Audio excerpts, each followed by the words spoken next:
They said it was a technical error, a malfunction. They shut down the lab, confiscated the tapes. But I know what I heard, and it wasn't noise. It was a presence. These words were found in the handwritten notes of Soviet physicist Ilya Gromov, a man whose career ended abruptly, whose name was removed from every scientific publication as if he had never existed. He was a leading researcher at the Institute of Applied Acoustics. He worked on classified defense projects. He lectured on field physics. He developed cutting-edge resonance systems for military use. Everything was going well until the day he heard something that wasn't supposed to exist. It wasn't static. It wasn't interference. It was silence. And in that silence, something was breathing. At first, barely audible, then clearer, and then a voice. A voice that said his name, clearly, slowly, as if it came from beyond this world. Gromov was a materialist, a skeptic. He ridiculed religious philosophy and mocked anyone who spoke of the soul. Until one night, his equipment recorded something that defied all logic, a signal that appeared every day at the exact same moment, the precise minute when a patient in a nearby hospital died. He began to investigate. He checked the timestamps. The pattern was undeniable. Each time someone passed away, his lab picked up a spike of unknown energy. This energy left a vibrational signature in the vacuum silence. And he recorded it. Repeatedly, he called it the resonance of transition. But the Soviet Academy called him unstable, dangerous. 3 months later, his lab was shut down. Permanently. What if the soul really exists, not as poetry, but as an energetic structure capable of interacting with the physical world? What if consciousness doesn't fade with death, but releases and can be measured? Gromov believed that our world is a resonant container, a field of overlapping frequencies. And death is not an end, but a shift in wavelength. He was convinced he had found a way to hear the soul as it leaves the body, not metaphorically, literally through quantum oscillations recorded in an isolated chamber. But someone got scared, someone decided the world wasn't ready, and soon after, Dr. Gromov vanished. The official report claimed he emigrated. The unofficial version, he simply disappeared. No remains, no trace, only fragments, notes, drafts. They were discovered decades later in the basement archives of the Institute. Faded pages, formulas, schematics, and a journal. Inside, a confession. The story of a skeptic turned believer, a physicist, transformed into a seeker. Everything I studied, fields, waves, frequencies, was just the outer shell. I stared at equations, but behind them was a gaze. I thought I had found a flaw in the law, but what I found was a doorway. Journal entry, October 1983. Today you'll hear what he heard.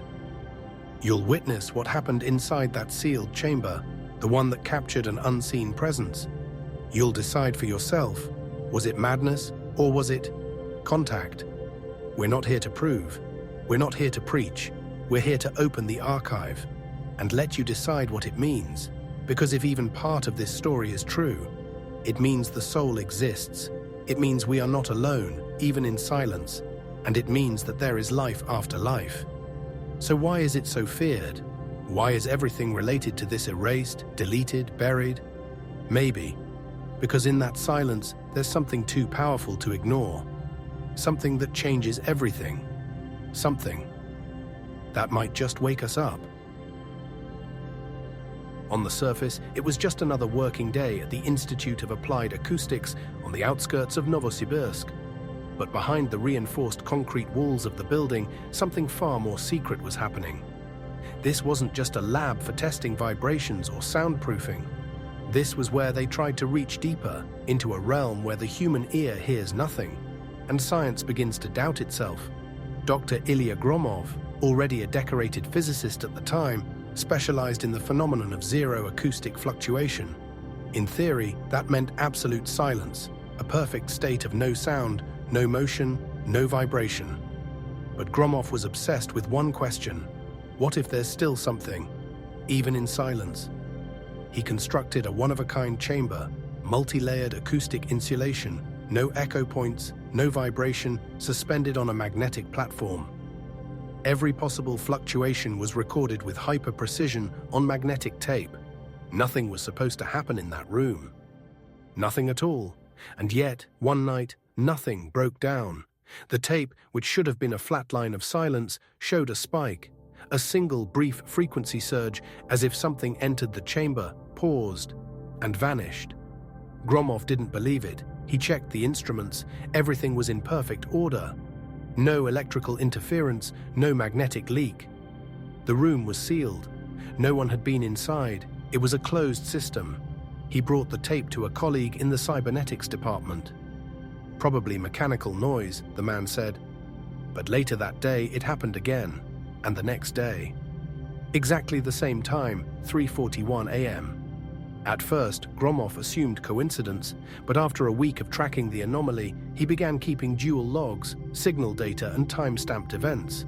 That's when he noticed a disturbing pattern. Each time the spike appeared, someone died in the adjacent hospital building. Silence in one room, death in another, and between them, a signal.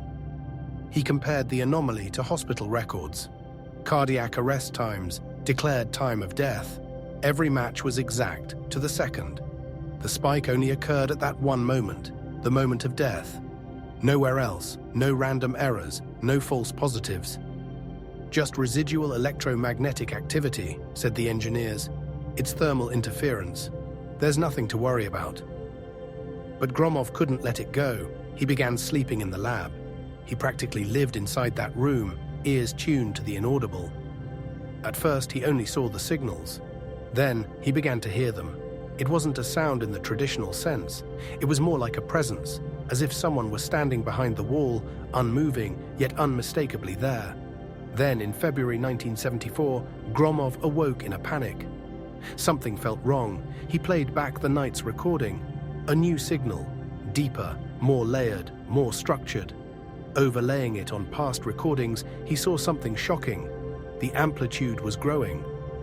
The signal was evolving. It had structure, almost like native speech. That was the night he heard his name, not in a voice, not in a whisper, in frequency. Ilya. Too low to be audible to the ear, but unmistakably real. He repeated the experiment, changed the microphones, replaced the magnetic tape. Still, the same moment, the same voice, 3 times, always the same.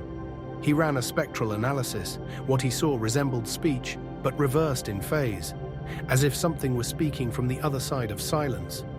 From that moment on, Gromov stopped sleeping altogether. He recorded nightly. He fine-tuned the frequency bands and discovered something even more disturbing. The signal appeared most strongly between 3:39 and 3:43 a.m. He named this interval the transition window. He proposed a hypothesis. When a person dies, their consciousness leaves the body, not instantly, but as a wave, like a pressure release in a resonance chamber. He compiled his findings in a report, marked for internal review only. He submitted it to the Academy of Sciences. A week later, he was summoned to Moscow. 3 men sat across from him. One wore a military uniform, one from the Ministry of Health. The third never gave his name. "You're suggesting you recorded a soul?" "I'm not claiming anything. I'm just reporting what was measured." "It sounds metaphysical." "It's not. It's physics, just deeper than you're used to." 2 days after the meeting, Gromov was banned from entering his lab. His equipment was sealed. Then came the confiscations. Notebooks, tapes, data logs, all seized. Official reason, violation of methodological protocol. But Gromov didn't stop. He rebuilt parts of the setup at home. Homemade microphones, cheap reel-to-reels. It didn't matter. He couldn't let it go. He began to feel the presence more often, sometimes even without recording. He began having dreams where the same voice called him back. Gromov started to lose his grip on what was real and what wasn't. Or, as he wrote in one of his last entries, "I'm not going insane. I'm just tuning into a frequency no one else wants to hear." His final diary note, "If I disappear, it means I found the door. If I don't, I simply wasn't ready to walk through it yet." Spring 1980. After his laboratory was shut down and he was officially removed from the scientific community, Gromov spent several years in near isolation. His name vanished from reports. Conference invitations stopped. Letters from students ceased. He had become a non-person. Some said he left the country. Others believed he went mad. But the truth was, Gromov never stopped working. He continued alone at night in silence. He no longer tried to prove anything to anyone. He simply listened. He called it the second stage. His journals from that time contain strange phrases. There are things that instruments cannot record, but your skin can feel. I'm no longer hearing sound. I'm hearing intention. Something comes, but only if you wait not with your mind, but with your body. He spent more and more time in a half-sleep state. The boundary between dreams and waking blurred. He claimed that in his dreams he heard the same voice, no longer in frequency, but in thought. The voice didn't speak words, it simply was, and each night it came closer. In the summer of 1983, Gromov fell ill, severe weakness, sleep disruption, brief losses of consciousness. He was sent to a public hospital, City Hospital number 17, third floor, general therapy ward. There, in a plain white room, he met the man who would change everything. His name was Father Alexander, elderly, close to 80, shallow breathing, translucent skin, terminal lung cancer. He was dying, and yet, he didn't look like a dying man. He smiled, he joked with the nurses. He knew the end was near, and he wasn't afraid. At first, Gromov didn't speak to him. He was irritated. He didn't believe in God. He didn't like priests. But Father Alexander didn't preach. He just listened. One evening, he said, "You know, silence is a language too." "That's not silence," Gromov replied. "It's just absence of sound." "No," the priest smiled. "It's the presence of something that can't be measured."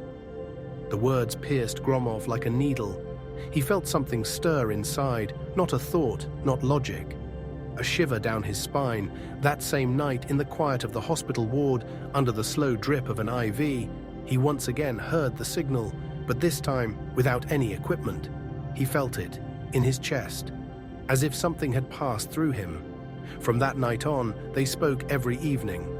Gromov shared his theories, the transition window, the resonance, the recorded anomalies.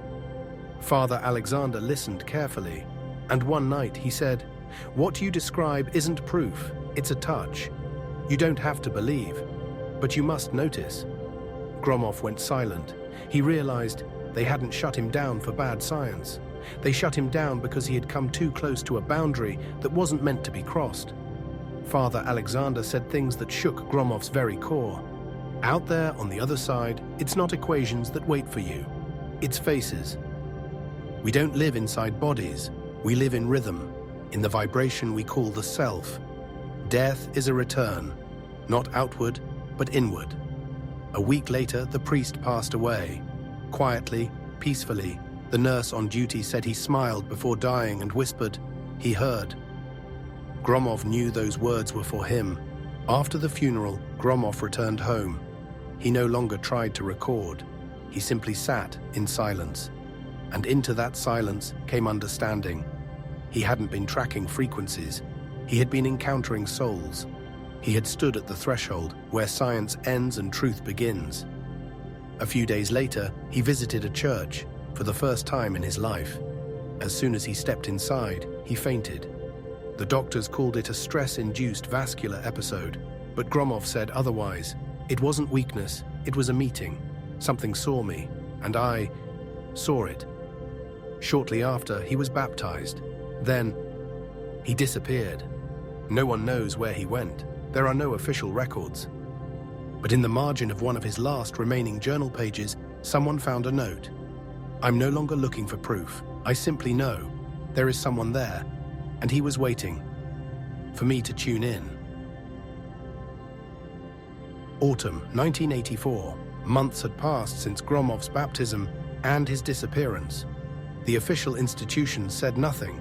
To the Academy of Sciences, he no longer existed. But someone had tried to find him. One of his former colleagues, theoretical physicist Sergei Belyaev, would later reveal in an interview, "I realized he didn't just vanish. He prepared for it. His notebooks weren't random. He was leaving clues, but not for everyone." Belyaev had received an old key to Gromov's apartment. When he opened the door, he found only silence. The apartment was nearly empty. Just a desk, a few chairs, and a small back room filled with homemade equipment. In the corner stood the same soundproof box Gromov had been building with spare materials. On the desk lay a notebook.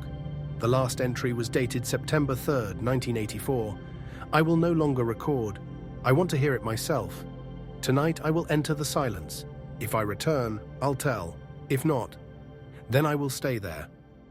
Belyaev powered up the equipment. The system was still running. A reel of tape was moving slowly, recording what seemed like empty air, but minutes later the signal appeared. The same anomaly, clear, sharp, like a heartbeat. It repeated 3 times. Then, silence. That's when Belyaev noticed something strange. The door to the soundproof chamber was locked from the inside. When he broke it open, it was empty.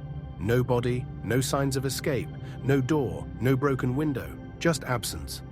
Gromov had vanished. The story was never made official, but the tape, the one Belyaev managed to copy, still exists. He claims the signal isn't the only thing on it. If you slow the recording down by 50 times, you can hear something beneath the frequencies. A voice, barely a whisper. "I'm home." What was it? Suicide? An accident in the chamber? Or a transition into whatever lies beyond? No one knows. But fragments of his final notes sound like he knew exactly what he was doing. We're always looking for evidence, but evidence is us. The soul doesn't vanish. It waits for the moment we stop being afraid. After his disappearance, Gromov's name became taboo. No scientific publication ever mentioned his work again. Access to his research at the Soviet Academy of Sciences was classified, erased, but rumors lived on. Some claimed that secret branches of the Ministry of Defense continued transition experiments. Others believed his recordings ended up in KGB archives. Still others insisted everything was destroyed, along with anyone who touched it. Years later, Belyaev confessed to friends, "I don't believe in mysticism, but what I heard on that tape.